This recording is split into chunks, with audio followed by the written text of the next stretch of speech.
Parc national Kruger, Afrique du Sud. Depuis des années, l'immense réserve naturelle est le théâtre d'une guerre dont les premières victimes sont les rhinocéros. Il en meurt un par jour. Des rangers comme Don English mènent un combat inégal contre les bandes de braconniers.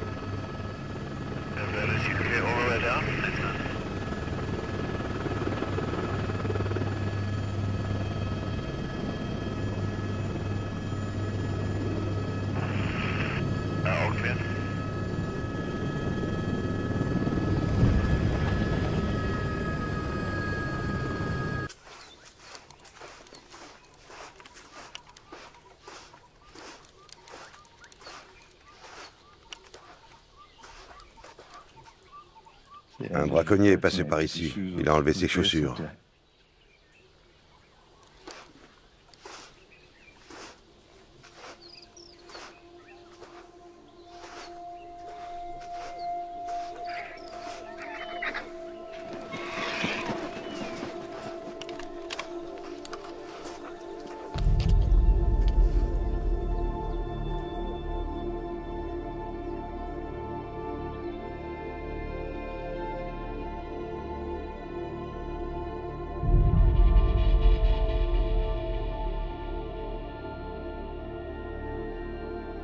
L'Afrique du Sud abrite la plus importante population de rhinocéros du continent.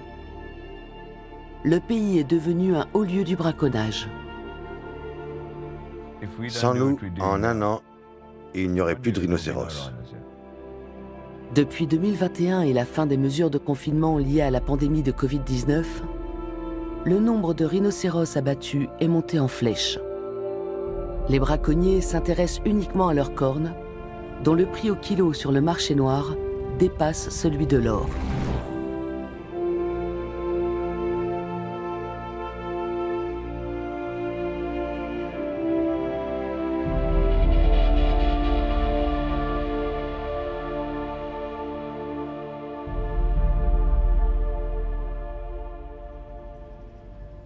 Niché au cœur d'une vallée montagneuse au nord-est du pays, un sanctuaire accueille de jeunes rhinocéros orphelins.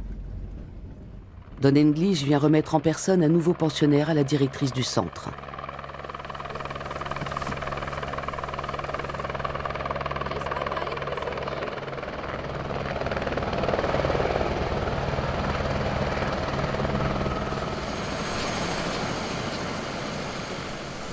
Allez, mon petit. Oui.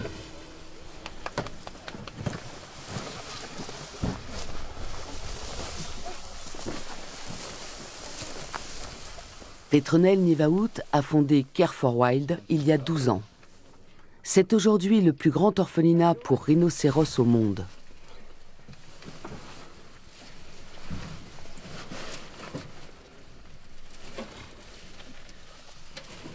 Sauver, soigner et remettre en liberté les jeunes rhinocéros.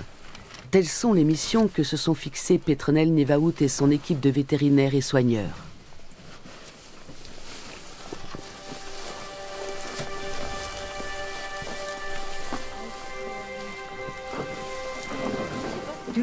Nous sommes confrontés à une véritable épidémie. Mais nous manquons de données scientifiques, parce qu'aucune recherche n'a été menée à ce sujet. Nous fonctionnons de manière empirique, parce qu'il n'existe pas de mode d'emploi qui indiquerait la procédure à suivre. Le bandeau a glissé. C'est pas bon, ça.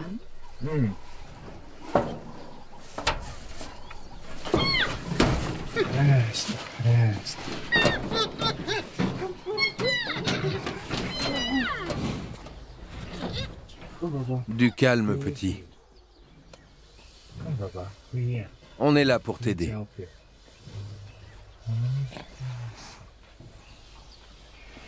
Il a très très peur. Quand on a peur, on peut devenir agressif, parce qu'on veut montrer qu'on est fort. Mais il n'est pas fort. Il est complètement apeuré.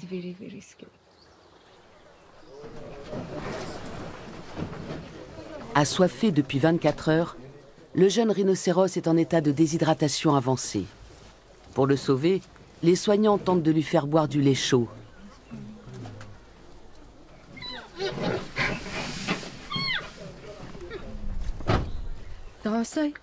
Les gars, venez voir cette photo. La mère avait l'air jeune aussi. Les rangers pensent qu'elle a été tuée vers minuit. Et maintenant, son petit se retrouve chez nous. Quel gâchis.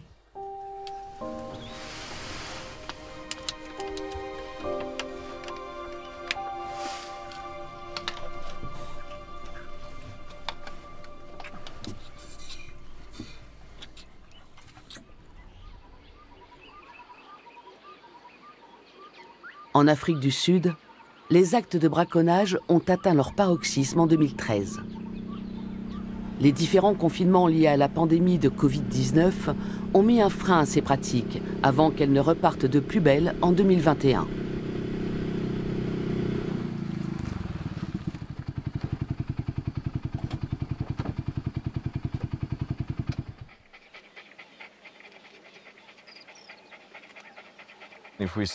Écoutez la nature, ce calme, cette sérénité. C'est pour ces moments-là qu'on fait ce métier. C'est pour vivre ça que tous les jeunes hommes veulent devenir rangers au parc national Kruger.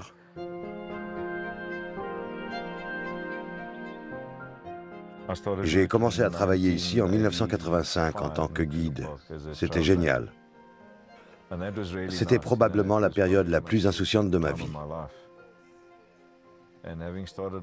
Ça a été très formateur de commencer comme guide, parce qu'on passe ses journées à sillonner le parc en expliquant aux touristes ce qu'on voit. On transmet tout ce qu'on connaît sur la nature. J'avais un uniforme kaki, un fusil à gros calibre, et je me postais au point d'eau pour faire le comptage des animaux. Je notais tout ce que j'observais dans mon journal. J'interprétais tout ce que je voyais. C'est ça normalement la vie d'un ranger.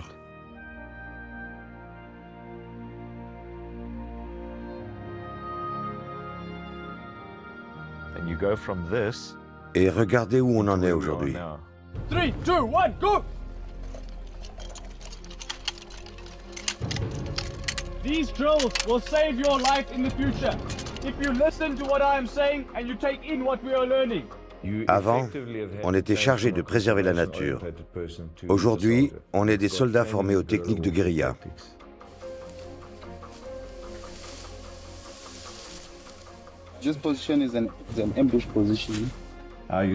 La couleur de nos uniformes est passée de kaki à vert olive. Et pourquoi? Parce que notre travail l'exige. On est obligé d'être en tenue de camouflage. La militarisation du métier se reflète dans les chiffres. Chaque année, une centaine de rangers meurent en service. Donenglish dispose de moins en moins d'hommes pour assurer la sécurité des animaux. Regardez l'étendue du territoire que nous devons surveiller. 2 millions d'hectares, 20 000 km². C'est l'équivalent d'un pays comme Israël, alors que nous ne sommes que 450 rangers. C'est une vraie gageure de quadriller le terrain et de déjouer les actions des braconniers quand on dispose d'un seul ranger pour 3000 hectares. Ce boulot-là, on va devoir encore le faire pendant 20 ou 30 ans. Et quand, comme je l'espère, le braconnage des rhinocéros aura cessé, on pourra redevenir de vrais rangers. Pour saisir toute l'ampleur du drame, il faut se plonger dans l'histoire du continent.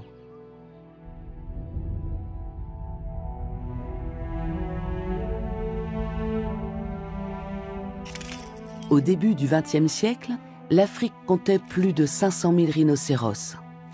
Mais les chasses sportives et vivrières, couplées à la destruction des habitats naturels, ont provoqué l'effondrement de la population. Vers 1945, l'espèce était pratiquement éteinte. Des plans de réintroduction rigoureux menés sur plusieurs décennies ont permis de stopper l'hémorragie et d'inverser la tendance. En 2008, 21 000 rhinocéros broutaient à nouveau dans la savane sud-africaine. Mais la parenthèse a été de courte durée. Avec l'essor économique des pays asiatiques, la demande en cornes explose. et le braconnage reprend de plus belle. Ces 10 dernières années, l'Afrique du Sud a perdu près de 70% de sa population de rhinocéros.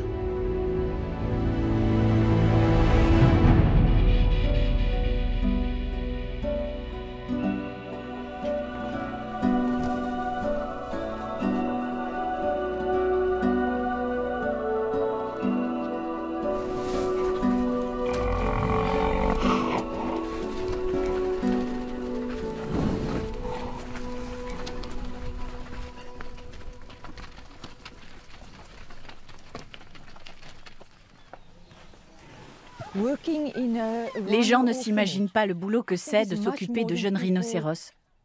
On est très loin des horaires de bureau. On commence tôt le matin et on travaille jusqu'au soir et parfois même une partie de la nuit, 7 jours sur 7. À partir du moment où on décide de recueillir un animal, on s'engage à s'en occuper à 100%.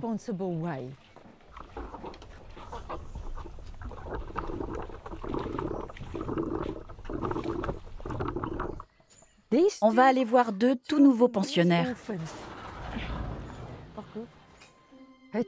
Sa queue a presque entièrement été mangée par des hyènes. La guérison est très longue, ça demande beaucoup de temps. Petronel Nivaout et son équipe ont sauvé plus d'une centaine de rhinocéros. Seuls 8 d'entre eux étaient des rhinocéros noirs. L'espèce est beaucoup plus rare que le rhinocéros blanc. Le rhinocéros noir possède des lèvres pointues, parfaitement adaptées pour attraper les branches des arbres. Il ne fait que la moitié de la taille de son cousin, mais peut être très agressif quand son territoire est menacé.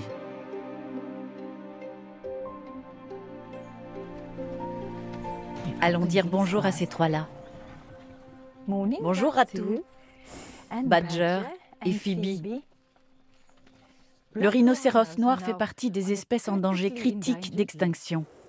Si on n'est pas capable de sauver les rhinocéros, je me demande comment on va pouvoir sauver quoi que ce soit sur cette planète. Regardez-les, ce sont des animaux préhistoriques. C'est horrible ce qui lui est arrivé. Non seulement les braconniers ont abattu sa mère, mais ils ont aussi tué sa sœur. Je suis heureuse qu'on ait au moins réussi à le sauver lui. C'est vraiment terrible quand la douleur physique vient s'ajouter à la douleur émotionnelle.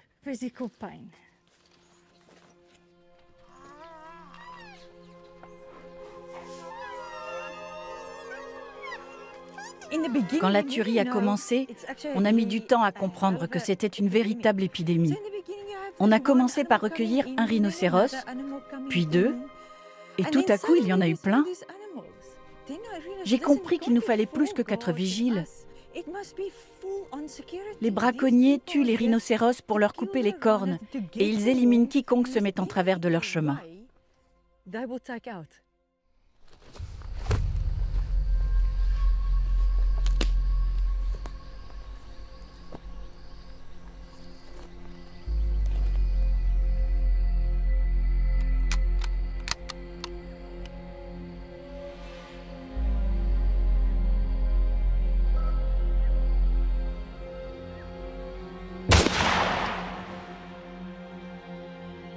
Je suis un sniper.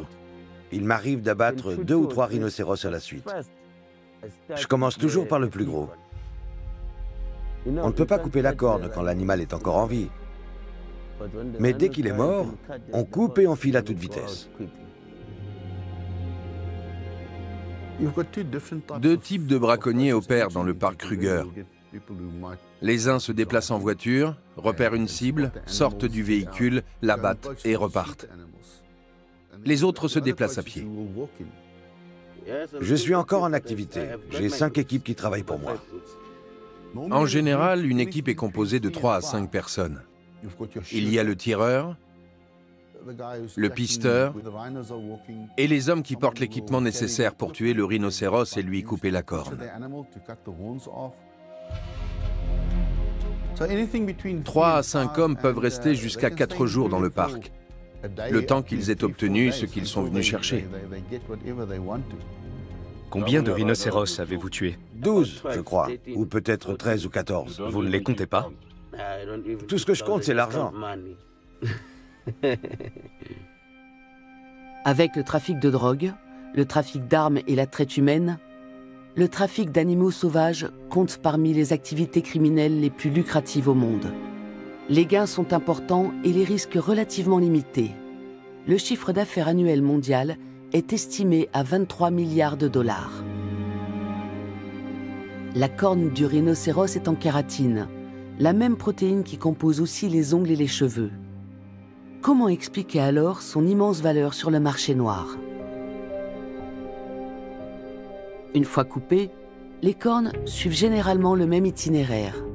Les braconniers les remettent à leur chef, puis un homme de confiance de celui-ci prend contact avec un intermédiaire qui fera le lien avec l'acheteur. Des pots de vin sont distribués à toutes les étapes du processus. Les cornes partent ensuite pour l'Asie par avion ou par bateau. Les principaux pays acheteurs sont le Vietnam, la Thaïlande, le Laos et la Chine. En 48 heures, le produit est disponible sur les marchés noirs locaux, par exemple à Hanoï. La corne de rhinocéros est un ingrédient très prisé dans la médecine traditionnelle asiatique. C'est aussi un objet de prestige. La corne est un symbole du statut social de son propriétaire, même pour la jeune génération. De nos jours, l'objet le plus répandu est ce type de petit médaillon. Il y a un petit trou ici, et on peut y faire graver un blason ou un emblème. C'est vraiment devenu très commun. Ça coûte dans les 500 $, ce qui en fait un objet abordable pour toute une frange de la classe moyenne. Cette machine vient du Vietnam. Elle sert à réduire les cornes en poudre. On fixe la corne et on tourne le récipient qui effrite la corne par le bas. Lorsqu'on reçoit un invité, on peut par exemple lui verser un peu de poudre dans son verre de vin. L'invité sera ravi et le maître de maison aura la réputation d'être généreux. C'est pas plus compliqué que ça.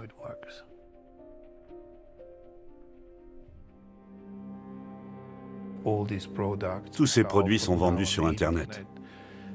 Il y a des centaines de vendeurs et des milliers d'acheteurs. Les produits sont livrés directement au client, dans son hôtel ou ailleurs. Personne ne pose de questions. Ça va être extrêmement difficile de mettre fin à ce commerce. Le succès du trafic d'espèces menacées repose sur un état de corruption généralisé qui touche tous les niveaux de la chaîne de livraison. L'appât du gain est un moteur puissant. Petits braconniers et hommes de main résistent difficilement à la promesse de l'argent facile.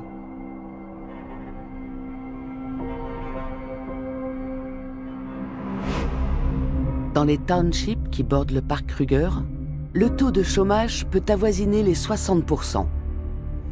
Et même celles et ceux qui ont la chance d'avoir un travail gagnent en moyenne 2 000 $ par an. À peine de quoi payer le loyer et se nourrir. Certains se lancent dans le braconnage parce qu'ils aiment l'argent, mais d'autres le font parce qu'ils sont pauvres.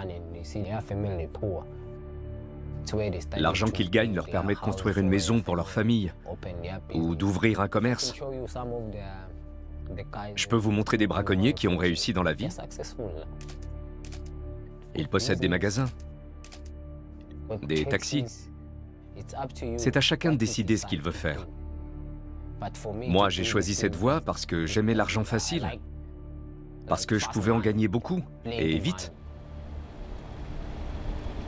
Tout le monde ne partage pas la vision de l'ancien braconnier Colin. Le sergent Enoch Manedji est ranger au parc Kruger.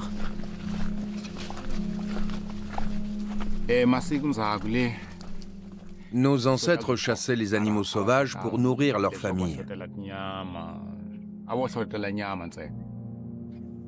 Mais c'est fini, ça. Ils ne chassent plus pour subvenir à leurs besoins alimentaires, ils braconnent pour gagner de l'argent. Et ils s'en prennent uniquement aux rhinocéros parce que ce sont eux qui rapportent le plus d'argent. Bien équipés, les braconniers sont souvent d'anciens militaires expérimentés. Les gains potentiels sont immenses, mais pour cela, il faut sans cesse alimenter la demande asiatique.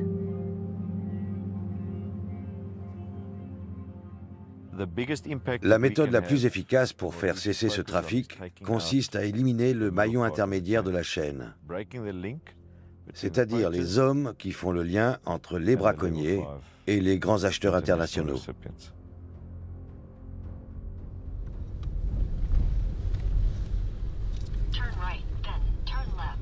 C'est justement l'objectif du projet Broadbill. Une opération montée il y a quelques années par une unité spéciale de la police sud-africaine.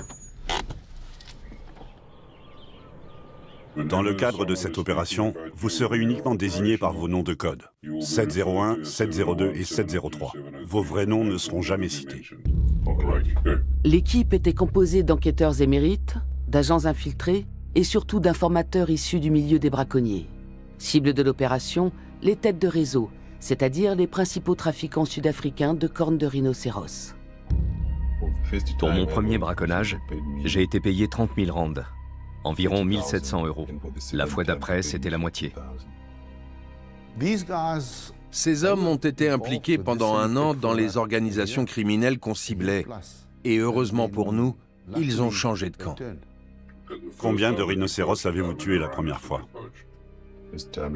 La première fois, 2. 2? Oui. Combien de cornes? 4. 3 années d'enquête ont mis au jour un réseau complexe de braconniers, d'intermédiaires et de donneurs d'ordre. Tout en bas, au premier niveau, il y a les conducteurs, les hommes qui livrent la nourriture, les braconniers qui opèrent à l'intérieur du parc. Ce sont les hommes de main qui font le sale boulot. Au niveau 2, on trouve les lieutenants. Le lieutenant s'occupe des armes, de l'approvisionnement, des téléphones portables et des vêtements. Il fournit aux braconniers tout l'équipement nécessaire. Et au niveau 3, on a les chefs. Ce sont eux qui planifient tout. Nos cibles principales étaient Mshengu et Big Joe.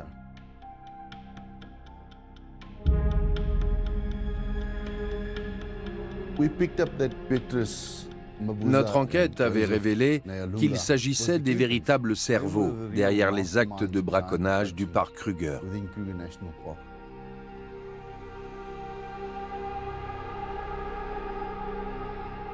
La présence d'une bande de braconniers a été signalée dans le parc. Une fois les équipes averties, tout doit aller très vite. Don English embarque avec des chiens de détection.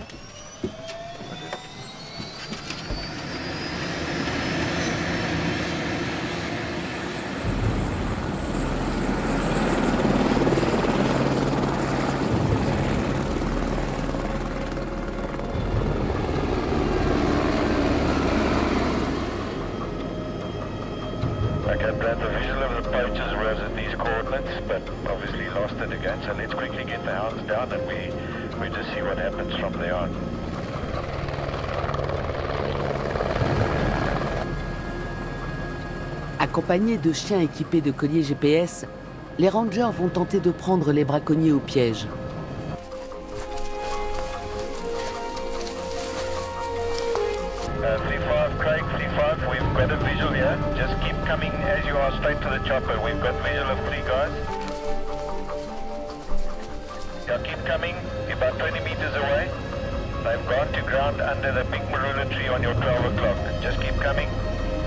All right, just stand by, Craig. We'll just try and work out what's happened. Just stand by. Hang on, hang on.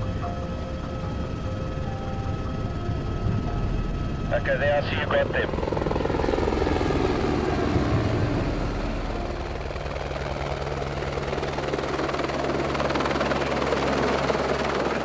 In the river on our right, the guy at the rifle and the guy that's caught at the vehicle.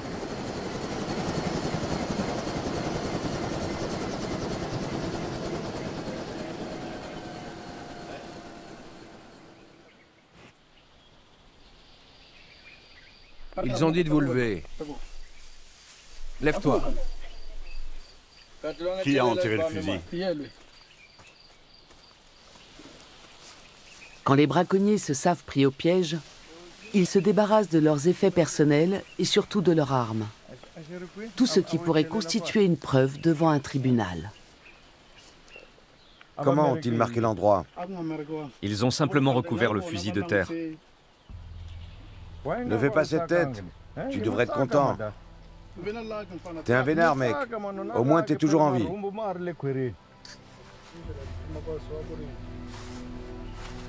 Qu'est-ce qui s'est passé avec le fusil? C'est du papier alu. Pour le protéger de l'humidité, sinon il rouille.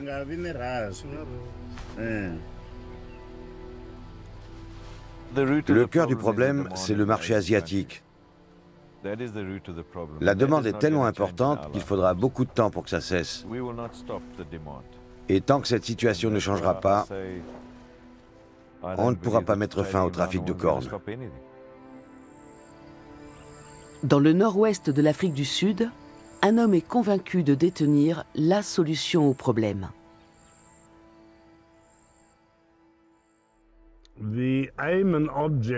Mon projet consiste à élever des rhinocéros et à les protéger. J'ai acheté mon premier rhinocéros en 1993. Avant cette date, je n'en avais jamais croisé, et encore moins possédé ou chassé. J'en avais vu une seule fois de loin, au parc Kruger. Depuis, j'ai non seulement appris à les connaître, à découvrir leur personnalité, mais j'ai aussi pris la mesure du massacre dont ils étaient victimes. Ce qui se passe en Afrique est un véritable génocide.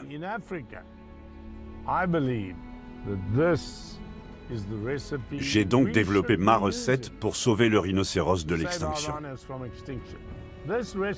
Et c'est la voie qu'il faut suivre.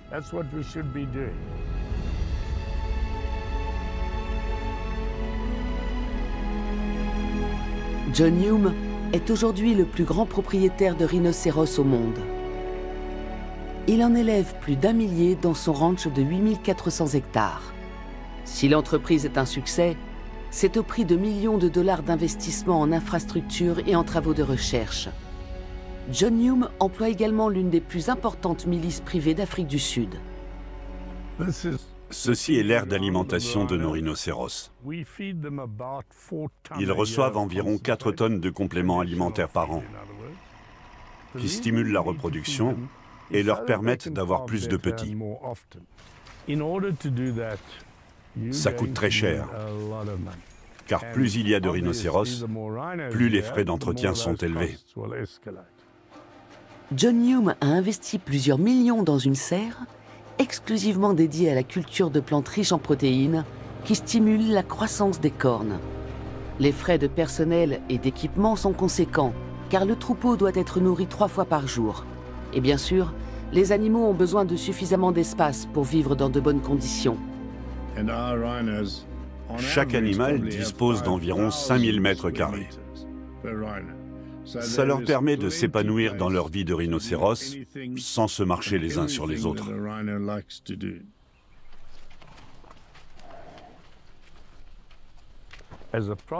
Mon projet le prouve. Il est possible d'élever avec succès des rhinocéros et de contribuer ainsi à leur sauvegarde. Si l'élevage est incontestablement un succès, il reste extrêmement coûteux.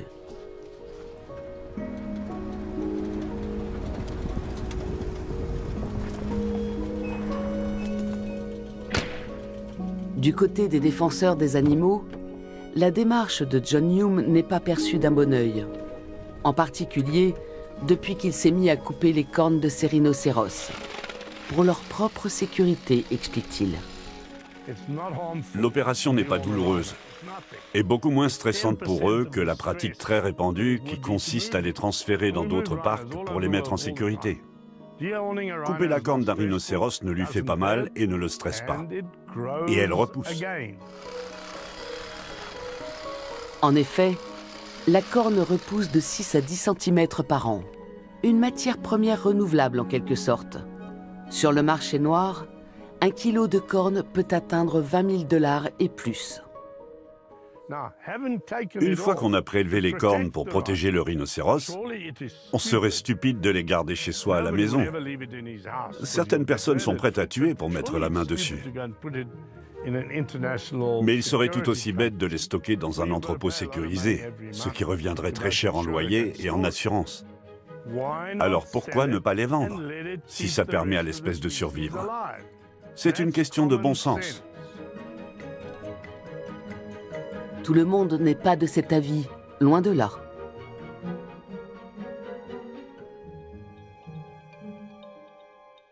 Beaucoup de personnes désireuses de légaliser le commerce des espèces menacées prétendent que l'accord de la CITES de 1977, qui portait sur les cornes de rhinocéros, s'est soldé par un échec. Mais elles oublient qu'en 1993, les pays consommateurs, Taïwan, la Corée, la Chine, ont été mis sous pression pour interdire le commerce des cornes. Ce qu'ils ont fait. Et sans demande, les actes de braconnage ont chuté. Résultat, en 2012, la population de rhinocéros était remontée à 21 000 individus. C'est ensuite que le massacre a commencé. Jusqu'en 2009, les chiffres du braconnage sont descendus à un niveau très bas. La tendance s'inversait franchement. Et puis, le gouvernement a déclaré un moratoire sur le commerce intérieur des cornes, c'est-à-dire une interdiction totale. À partir de ce moment-là, le braconnage a explosé. Plus de 1000 rhinocéros par an ont été abattus au cours des 3 années qui ont suivi. Le rhinocéros a connu une sorte d'âge d'or qui a duré de 1994 jusqu'au milieu des années 2000. Au cours de cette période, les organisations criminelles asiatiques se sont creusé la tête pour trouver un moyen de contourner la législation. Et elles ont fini par trouver une faille juridique. L'Afrique du Sud autorisait toujours, dans certaines limites, la chasse sportive du rhinocéros. Il suffisait donc de se rendre en Afrique du Sud, d'obtenir un permis pour abattre un rhinocéros et de revenir au pays avec la corne en trophée de chasse. Elle était même certifiée. Et ces cornes obtenues en toute légalité servaient ensuite à alimenter le marché noir en Asie. Malgré les mises en garde de ses critiques, John Hume reste convaincu que sa réserve de cornes d'élevage peut réduire la pression sur les rhinocéros sauvages. Voici ce que je propose comme solution pour organiser le commerce des cornes. On fixe tous les ans une quantité de cornes qui seront vendues aux enchères. Si les enchères, c'est-à-dire la demande, explosent, ça nous fera plus d'argent pour investir dans la protection des rhinocéros. Si l'inverse se produit, c'est-à-dire si nous produisons plus que la demande, les prix vont baisser et les braconniers seront moins tentés de chasser les rhinocéros. Dans un sens ou dans l'autre, laissons faire le marché. Arrêtons les moratoires. Arrêtons d'intervenir. Laissons faire le marché. Les rhinocéros se chargeront du reste. Présentée ainsi, la solution paraît simple. Acheter des rhinocéros, monter un élevage, couper les cornes et les vendre pour financer la protection de l'espèce. Mais pour l'instant, défenseurs et adversaires de la légalisation campent chacun sur leur position et semblent irréconciliables. Le problème de tout ce débat autour de la législation du commerce est le suivant. En cas d'une levée de l'interdiction, il y aurait des gagnants et des perdants. Et grosso modo, ceux qui ont à y gagner sont pour, tandis que ceux qui ont à y perdre sont contre. Le rhinocéros est depuis longtemps victime d'intérêts de groupe, d'une forme de tribalisme moral. Des personnes au point de vue divergent sont réticentes à se réunir autour d'une table pour essayer de trouver une solution commune qui pourrait satisfaire tout le monde. Le commerce mondial des cornes de rhinocéros est interdit depuis 1977. Mais le débat autour de la légalisation ne s'est jamais tari. L'opération secrète contre les trafiquants de cornes entre dans une nouvelle phase. Entretien avec 701, 702 et 703. Il est 15h20. Le premier volet de notre enquête a montré que le meilleur moyen d'approcher les chefs, c'était de leur vendre des cornes. Tout est en place pour l'opération. L'équipe qui va procéder à la transaction est composée de 703, 702 et 700. C'est bien ça? Oui. Il s'agissait d'obtenir des cornes de la part de l'administration des parcs nationaux, de les proposer à Big Joe par le biais de nos informateurs et d'un agent infiltré, et de prouver ainsi son implication dans le trafic.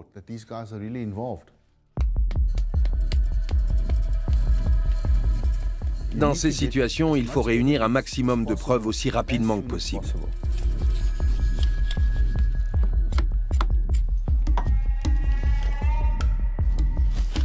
Avec l'accord de l'administration des parcs et de la police sud-africaine, le ranger Don English a pu participer à cette partie de l'enquête. Des agents infiltrés ont ensuite pris le contrôle des opérations. Nos informateurs avaient la confiance de Big Joe. L'opération peut commencer. Comme convenu, vous irez d'abord voir Big Joe pour conclure le deal avec lui. On passe aux choses sérieuses. Faites attention à vous. Vous savez mieux que personne comment vous comporter. Ensemble, on va traîner ces types devant un tribunal.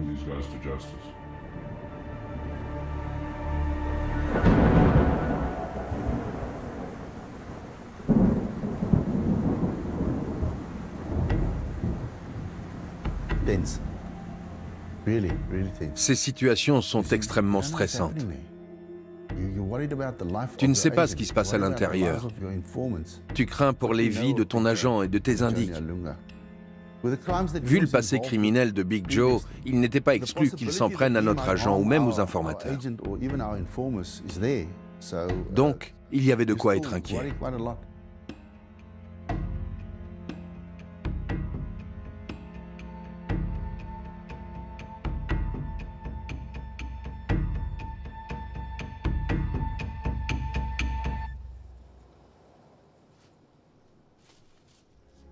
On est entré dans une maison, mais je n'ai pas réussi à voir le numéro. Big Joe nous attendait à l'intérieur. Il voulait voir la corne. Quand on lui a montré, il était tout excité.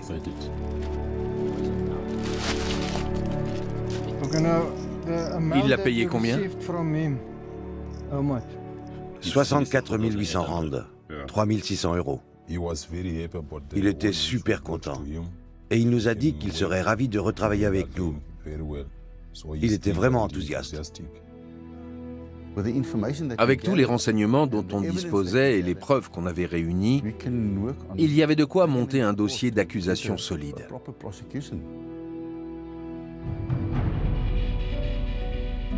Au sanctuaire Care for Wild, Petronel Nieuwenhout a pris une décision difficile. Certains de ses pensionnaires vont être écornés pour les protéger des braconniers.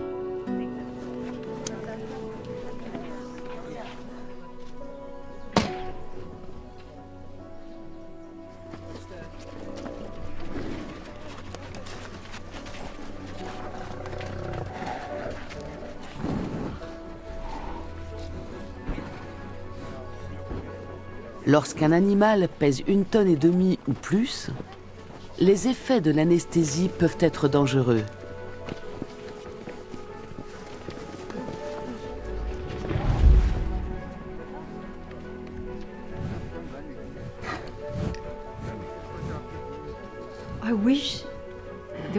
Je rêverais de ne plus avoir à faire ça.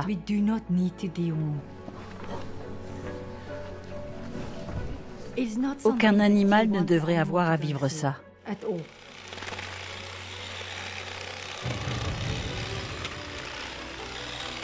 Mais j'ai deux images profondément gravées dans ma mémoire.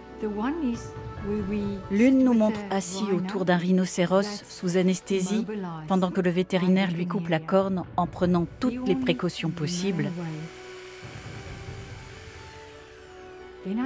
Et l'autre montre un animal mort, le visage ensanglanté. Il a été tué pour sa corne.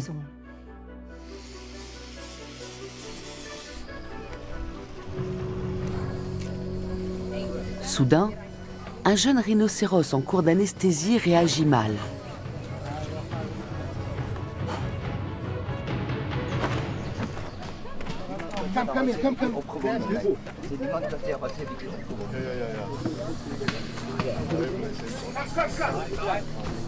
Oxygen, we need oxygen. Oxygen! Get oxygen. Oxygen in the car.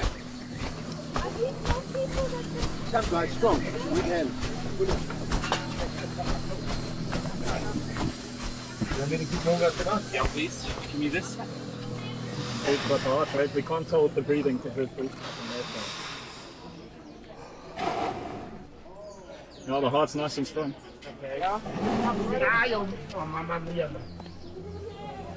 This thing is going to wake up, eh? She's fine. But she's going to be wide awake. I know, I know. Okay, well done, Charles.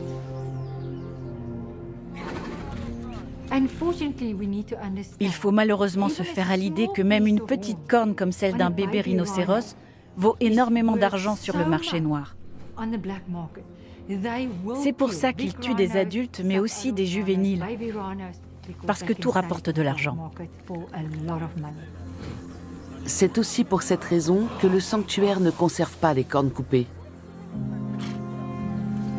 La menace permanente d'une attaque de braconniers pèse sur le quotidien de Petronel Nieuwhout, de Don English et de tous ceux qui sont entraînés bien malgré eux dans cette guerre. Une guerre qui a déjà provoqué la mort d'un nombre considérable de rangers et d'écologistes. La charge psychologique est lourde. Dans l'équipe de Don English, plus d'un ranger souffre de syndrome de stress post-traumatique suite à des échanges de tirs. Et certains se demandent si le jeu en vaut vraiment la chandelle.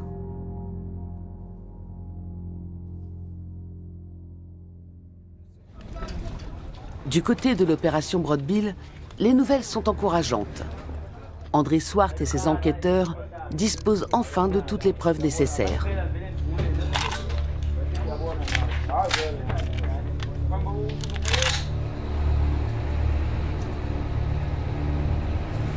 Il est 6 heures du matin lorsqu'une équipe d'intervention composée de 123 hommes se prépare à appréhender les têtes du réseau et leurs complices.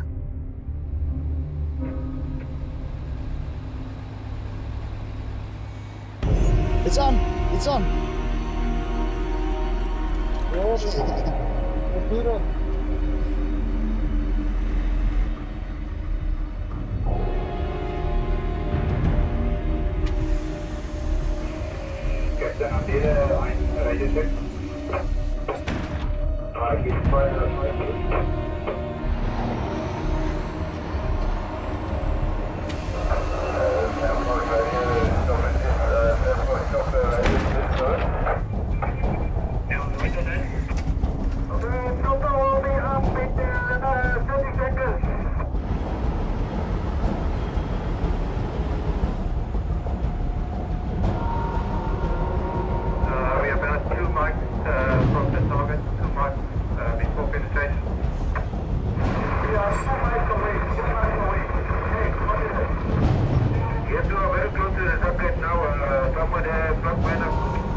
Almost there's the house. There's the house here.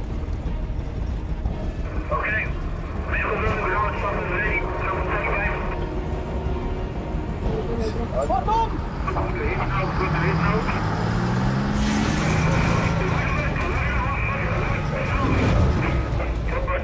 We are reading now.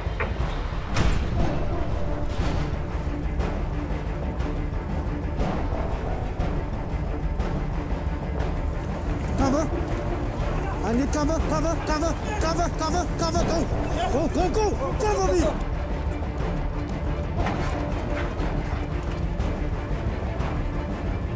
Oh! Oh! Someone! Check! Okay, we got movement! Okay, I'm going left. Hurry! Hurry! Hey, stand clear!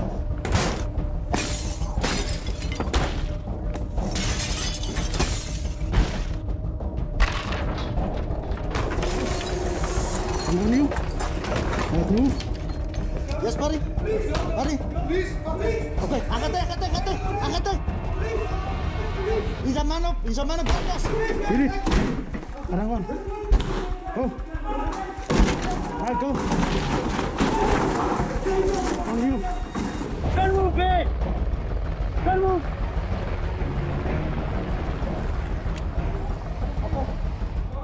Okay. Police! Yeah, police! Barracks. Okay. Passage. Door right there. Okay. Down the floor. On the floor. Take him down there. Hey. Down. Hey, come here. Go there. Yay! Put down the... Yay! Put the fucking phone down! Yay! Put the fucking phone down! Yay! Fucking... Hey, you're right! Put the fucking phone down. Go down. Down. On the stomach. Oh, hold me.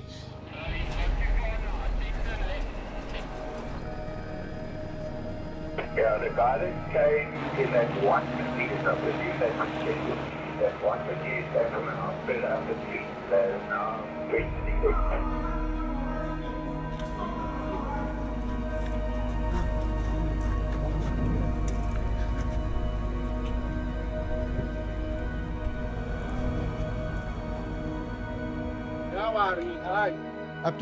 Ce jour-là, on a démantelé le plus gros réseau de trafiquants de cornes de rhinocéros de l'hémisphère sud. On a fait un super boulot.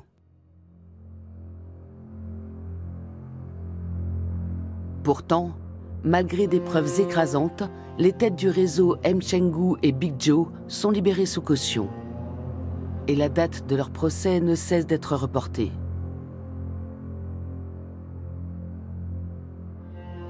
Si l'opération Broad-Bill a en effet porté un coup sérieux aux braconniers, ils s'en sont vite remis.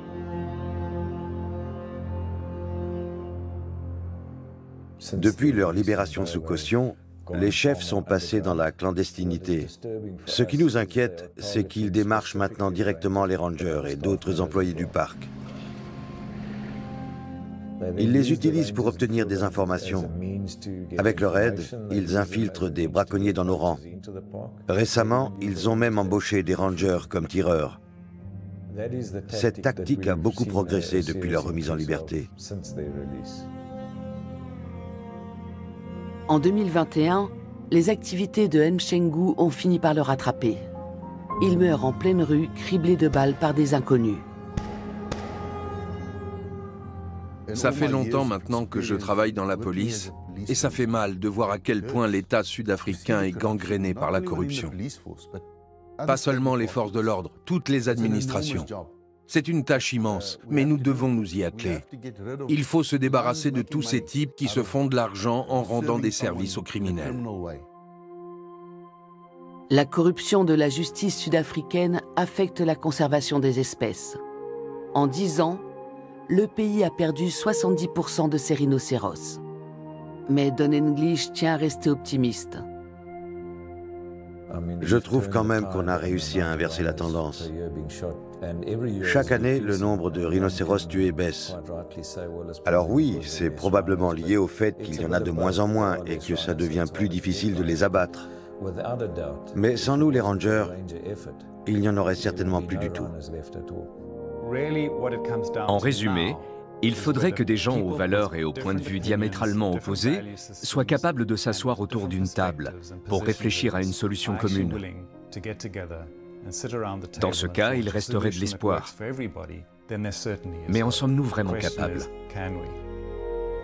Le sort des rhinocéros nous concerne tous. Et il est temps pour nous de le comprendre enfin.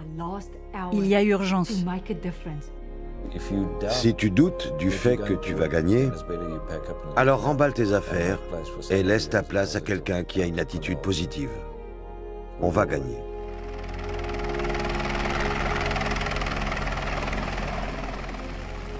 Les rhinocéros peuplent la Terre depuis 50 millions d'années. Seules 5 espèces ont survécu et toutes sont aujourd'hui menacées d'extinction. Mais leurs défenseurs refusent de baisser les bras et se battront jusqu'au dernier rhinocéros.